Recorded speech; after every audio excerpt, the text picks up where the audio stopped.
I said no, Mom. The word echoed in our living room like a curse. My father's jaw tightened, my mother's fingers clenched the edge of the dining table, and my brother, my golden, untouchable brother, just sat there, smirking. You can't say no to your family, Dad said through his teeth. I looked at them, heart pounding.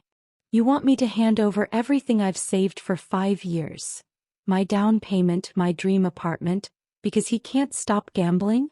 Ethan leaned back in his chair, arms crossed, a smug shadow under the chandelier light. It's not gambling. It's investing. I just had a bad streak. A bad streak. I snapped.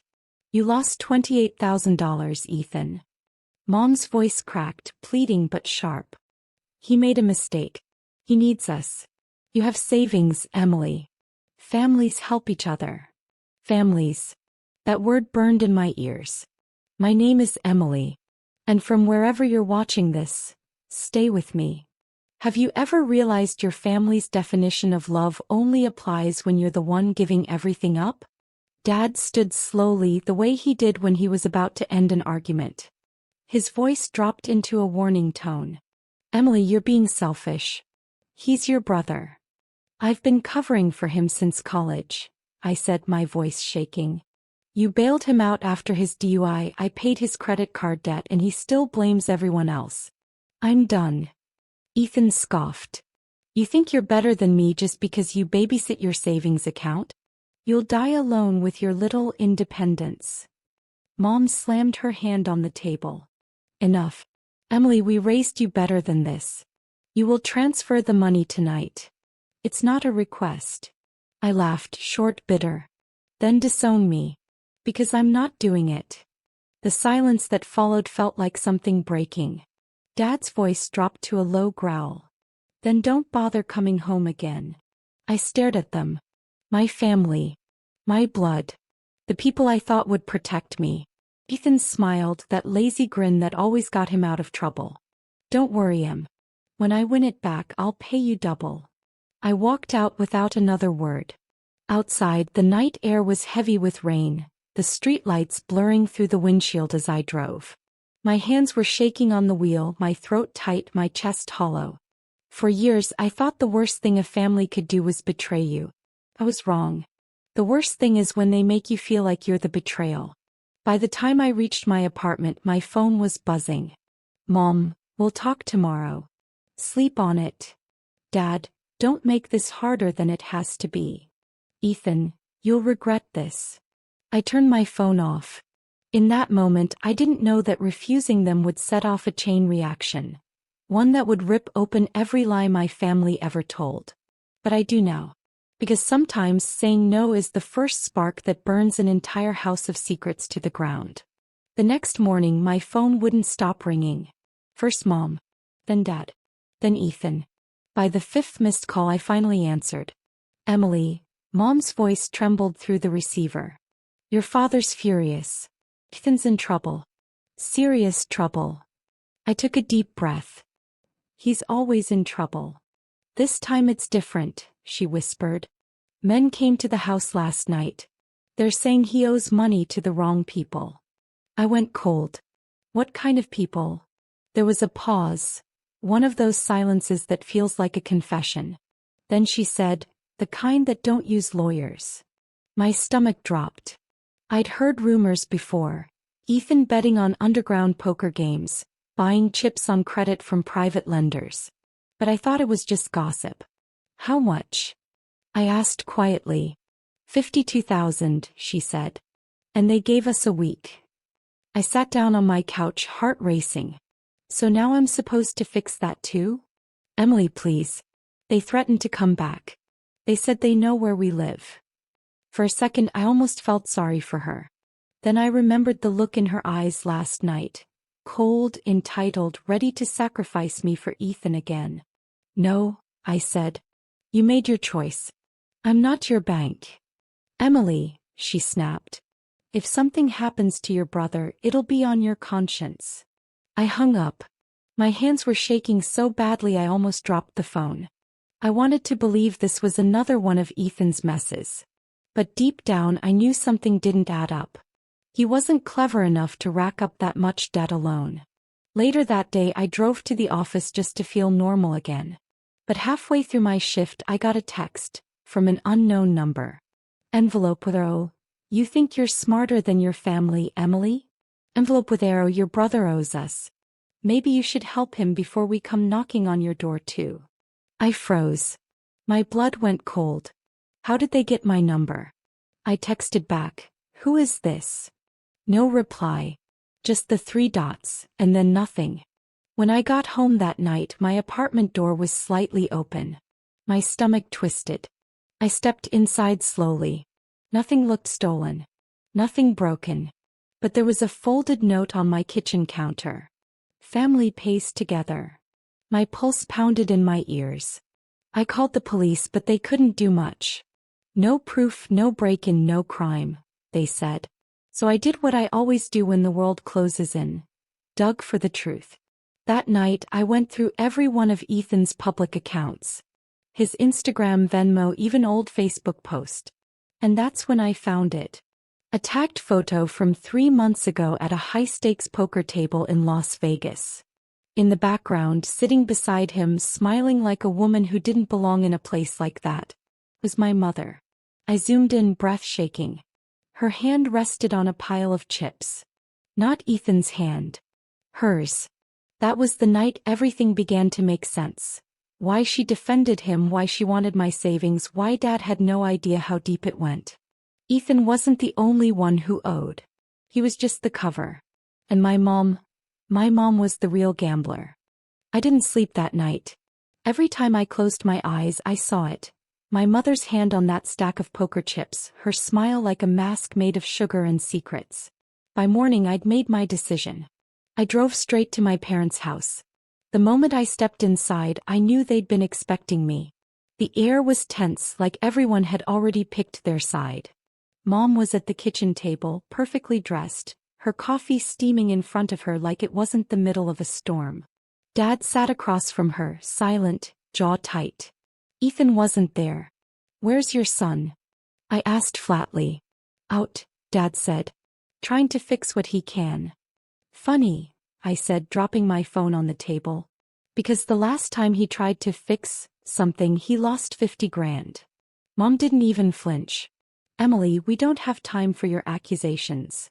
Oh, I think we do, I said, opening the photo on my screen and sliding it across the table.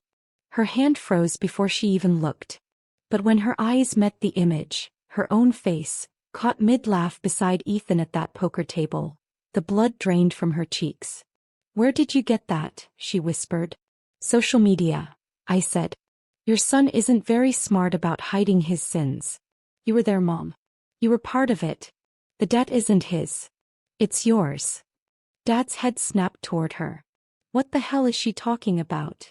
She looked at him like a cornered animal, eyes wild. It's not what it looks like. Then tell me what it is, he barked. Her voice broke. I was trying to win it back for Ethan. I laughed. A sound I didn't even recognize. You went to Vegas to win back gambling debt by gambling more? That's genius. Tears gathered in her eyes. You don't understand, Emily. He was desperate. He said he'd hurt himself if I didn't help. I thought if I played smart. Played smart. Dad slammed his hand on the table. You took out a home equity loan, Margaret. I checked the bank this morning. $50,000 gone. You didn't even tell me. The truth hit him like a body blow. You used the house, he whispered. Our home. She broke then, face in her hands, shoulders shaking. I thought I could fix it. The tables were rigged, they took everything.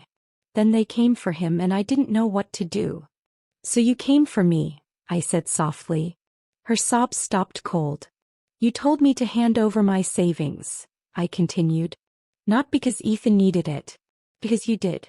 You needed me to clean up your mess.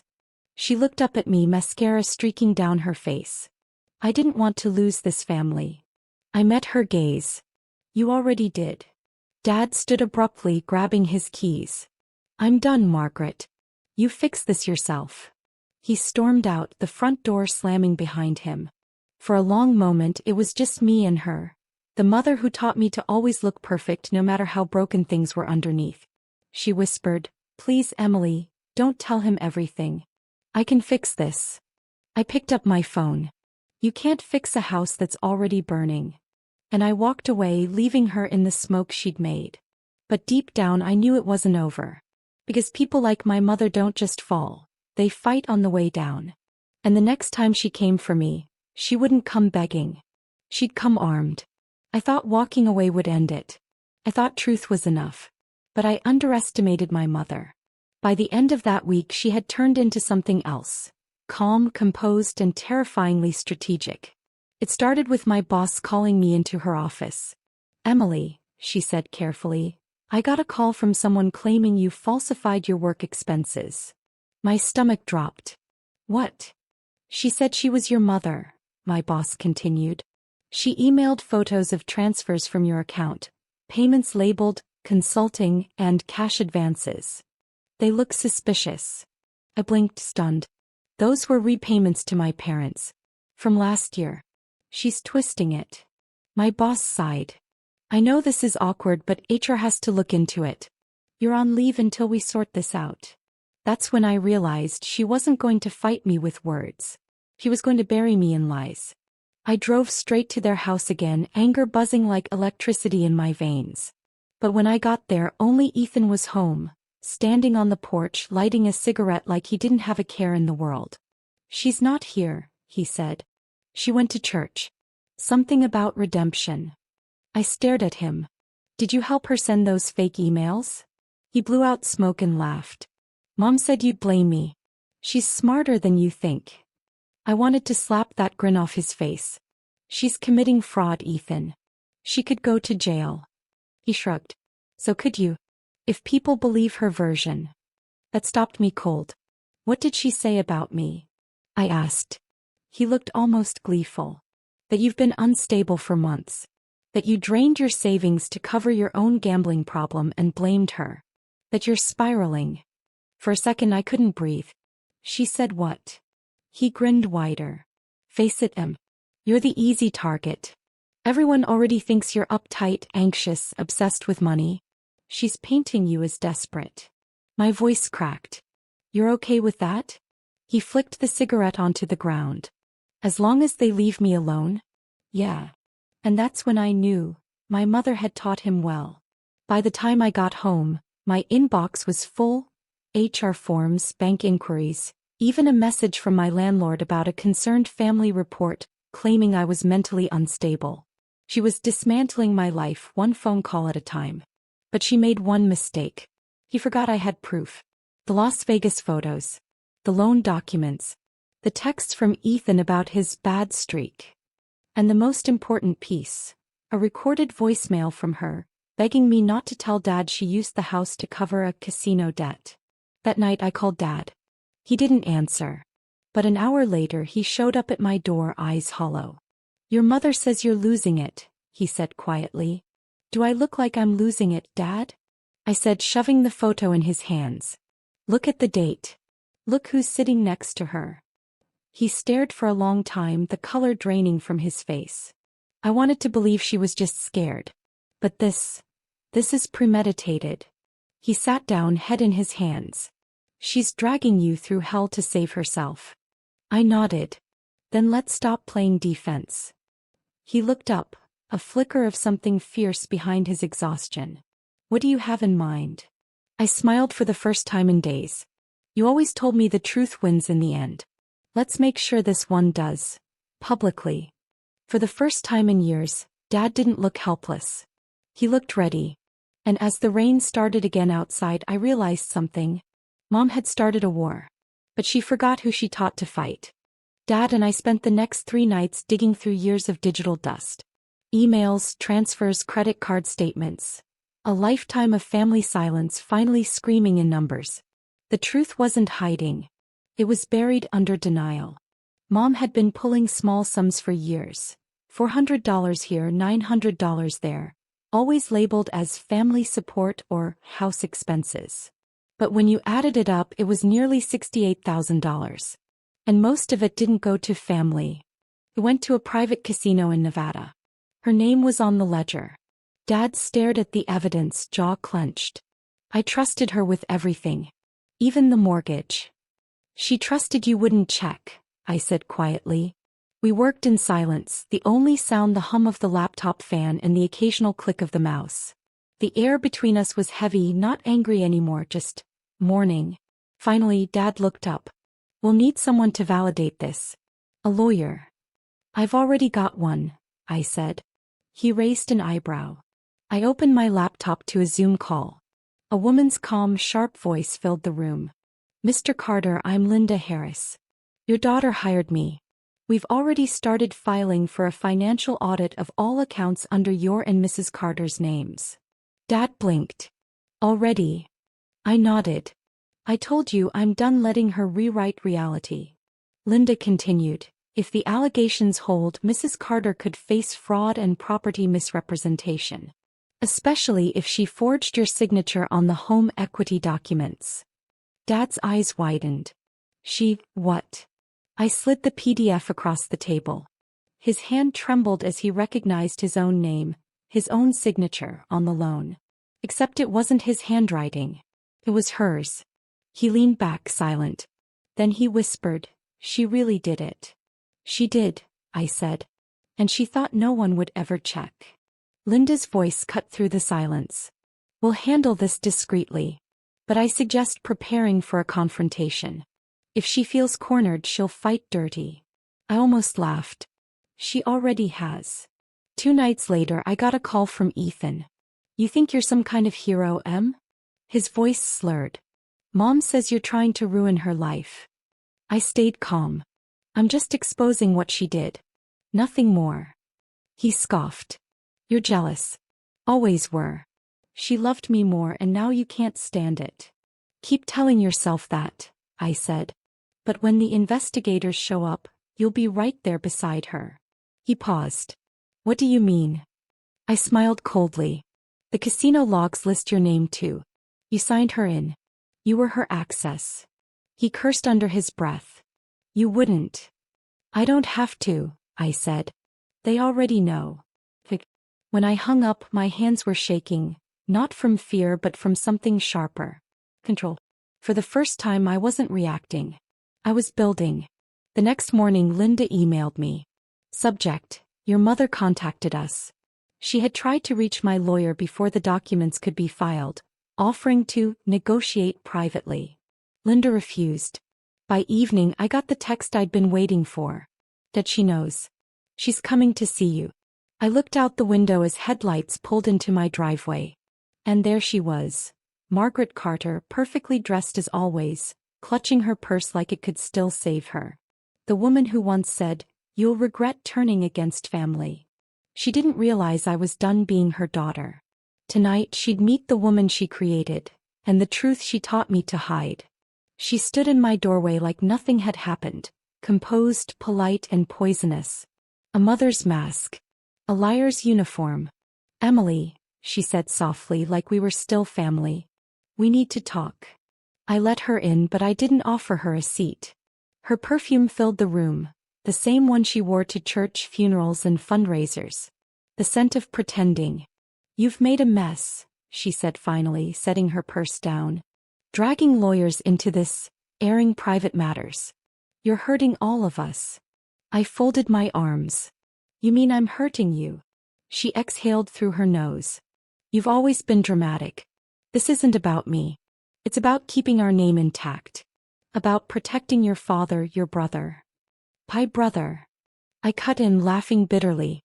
The one who used me as his personal ATM? The one who helped you forge Dad's signature?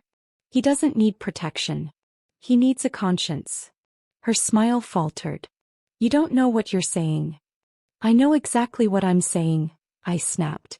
You lied, stole, and blamed everyone else. You used Dad's trust and my silence as weapons. And now that you're cornered, you're pretending it's about family.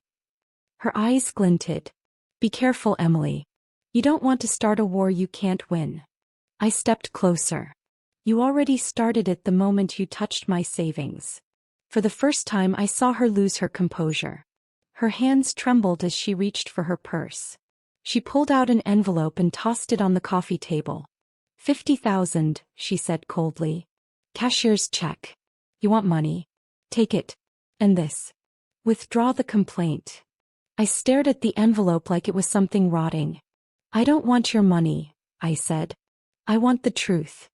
She laughed, low and bitter. Truth doesn't feed you, Emily. Truth doesn't fix reputations. Truth destroys. I built this family's image from nothing, and I won't let you burn it because you need to feel righteous. Her words hit me harder than I wanted to admit. I looked at her, the woman who taught me how to dress, how to smile, how to survive, and I saw the truth. She wasn't protecting the family. She was protecting the illusion of being perfect. You really don't feel guilty, do you? I whispered. He straightened. Guilt is for people who can afford to lose. I built this life. And if I have to lie to keep it, I will. I smiled faintly. Then you're about to lose everything you built. Before she could speak, my phone buzzed. A message from Linda, my lawyer. The injunction is approved. Assets frozen. Audit notice served to Margaret Carter. I held up the screen. You're done, Mom. Her face drained of color. What did you do? Nothing you didn't teach me, I said quietly. I just stopped hiding. She stumbled back, her breath catching. You wouldn't. I already did. For a long moment she just stared at me, a woman realizing the empire she built on manipulation was crumbling in her own hands. Finally she whispered, You think this makes you strong? No, I said. It makes me free. She turned, gripping the doorknob. You'll regret this, Emily. I shook my head. Maybe. But at least I won't regret being honest. When she left, the silence that followed wasn't empty. It was peaceful. For the first time in my life, I didn't feel small in my own home. I felt powerful. But deep down, I knew it wasn't over yet. Because people like my mother don't vanish quietly. They wait for the crowd and then they perform. And her final act was still coming. 2 weeks. That's how long it took for my mother's empire to start cracking. The audit was public. Her name was on every notice pinned to the courthouse board. The whispers spread faster than she could spin excuses. The PTA queen. The neighborhood saint. The perfect mother who built her life on forged signatures and stolen trust. And still she didn't flinch. She smiled through every rumor. Dressed in pearls. Held her head high. Until the night she called for family dinner. I almost didn't go. But a part of me needed to see what she looked like when she finally realized the throne was gone. When I walked into their house, it was like stepping into a museum of lies. Everything was spotless, expensive, lifeless. My dad sat at the table, quiet, tired, the kind of tired that doesn't come from work but from years of pretending not to see. Jake wasn't there yet. My mom was pouring wine like nothing had changed. Emily, she greeted me, voice sugar-sweet. So glad you could make it. I thought we could have one peaceful dinner, before everything gets too dramatic. I smiled faintly. Too late for that, isn't it? Her eyes sharpened, but her lips never stopped smiling. Still so cynical. I suppose the city's made you hard. Dad cleared his throat. Margaret, please. Oh, I'm just saying, she said, waving him off. She's always been quick to anger. Like the time she refused to lend her brother money. Refused. I cut in. You mean when I refused to let you steal from me again? Her smile faltered. That's not what happened, Emily, and you know it. You're twisting things. Just like the investigators twisted the numbers. Investigators. I repeated. You mean auditors? The ones who found 3 accounts under your name that don't exist on Dad's books. Her jaw tightened. Dad looked at me, really looked at me for the first time in months. Is that true, Margaret? She didn't answer. Instead, she straightened, her voice trembling but sharp. Don't listen to her, Harold. She's doing this for attention. She's always been jealous of her brother's success. Success. I snapped. You mean his gambling debt? The one I paid off while he was in Vegas pretending to have a career. Right on cue, Jake walked in, eyes bloodshot, shirt half buttoned. Don't bring me into this. Oh, you're already in it, I said. The account transfers have your name on them too. Dad pushed his chair back, his voice low, furious. Margaret. Tell me this isn't true. She stared at him and for a second I saw the mask crack. I did it for this family, she said finally. Everything I've done, Harold, was to keep us afloat. You'd rather believe your unstable daughter than the wife who's held this house together. Dad's face hardened. You held control, not a house. Her lip trembled. You can't just turn on me. Not after everything I... Stop, I said. You turned on yourself when you chose lies over love. The room went still. Even Jake didn't move. Then my mom laughed. A hollow, shaking laugh. You think you've won, Emily? You think destroying your family makes you righteous. I didn't destroy it, I said quietly. I just stopped pretending it was perfect. She stood, her voice rising. You're nothing without me. Everything you are, I made you. And then she threw her wine glass. It shattered against the wall, not near me but close enough to make my heart jump. Dad stepped between us. Enough, Margaret. She froze, like she'd just realized what she'd done. The silence afterward was thick, unbearable. Jake stared at her like she was a stranger. Dad picked up his coat and left the table. Me. I just stood there, breathing in the wreckage. The queen had fallen. But even as she crumbled, part of me grieved for her, for the mother she could have been if power hadn't mattered more than love. As I turned to leave, she whispered behind me, her voice breaking. Don't walk away from me, Emily. I paused at the doorway. I'm not walking away, I said softly. I'm walking free. And when I closed that door behind me, I knew she'd never open it again. Not to me, not to the truth, not to herself. But fate wasn't finished with her yet. Because what she didn't know was that the press already had her story.